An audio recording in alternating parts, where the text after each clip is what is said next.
Alright guys, so welcome to Rust Ride. So nandito tayo ngayon sa Motomount by Bossmel Custom Seat. And of course, mag-unbox ulit tayo ng Geely helmet. So pangatlong unboxing na natin to. So yung first na unboxing natin is yung GTS version 1 Pearl White.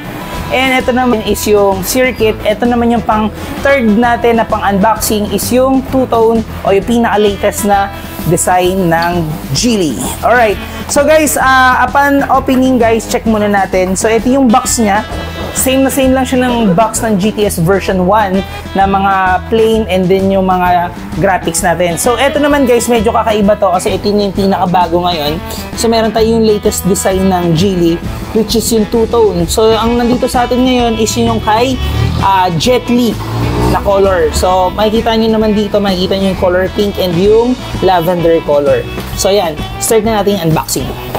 Okay, so pag binuksan mo to guys, medyo iba na siya compared dun sa GTS natin dati.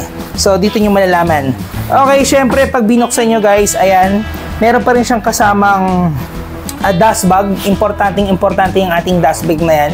Para pag magta-travel tayo, bibit-bitin nyo sa mall. So meron yan. Tsaka protection na rin para sa helmet natin para maiwas gas-gas. So ayan guys, yung two-tone natin na Jet Li. Kitang-kita nyo na kung gano'ng aganda. Ayan o. So lavender yung color niya and then color pink. So para siyang ice cream. Masarap tuloy yung mag-ice cream. Strawberry flavor tsaka ube. Okay, so sa box niya, ang kasama niya na lang ay isang spoiler. So nagtataka kayo guys, ang GTS version 1, dalawa kasi yung kanyang spoiler. So magtataka kayo bakit isa na lang. Kasi pag dalawa, masisira yung design ng ating helmet. So ayan, pakita ko na sa inyo. So yung spoiler niya ay color pink.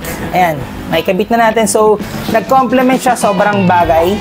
And of course, dual visor pa rin yan. Ayan o, makikita nyo, dalawa pa rin yung kanyang lens. Dual lens pa rin yan. Ayan, dual lens. So, pero mapapansin nyo guys, isa na lang. Clear lens na lang yung kasama. Wala na siyang kasamang iridium lens.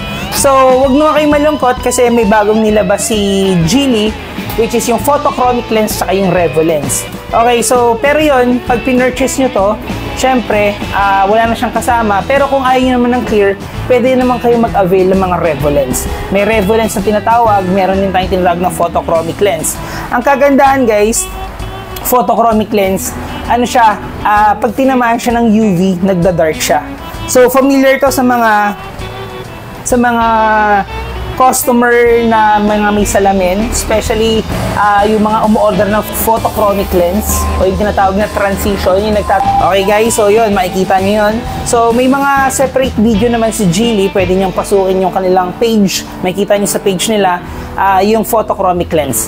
So ayan guys, ito yung ating two-tone. So makipapansin nyo guys, ayan, i-drop ko na lang yung mga picture dito guys. May iba't ibang kulay pa to. So yung sample natin dito sa shop is itong lavender tsaka itong pink. So ito yung available dito sa shop. So Jet Li to guys. So sa mga fan ni Jet Li dyan, visit na kayo dito sa Motomount by Bossmel Custom Seat para kayo na ang unang-una makapag-purchase niya nito.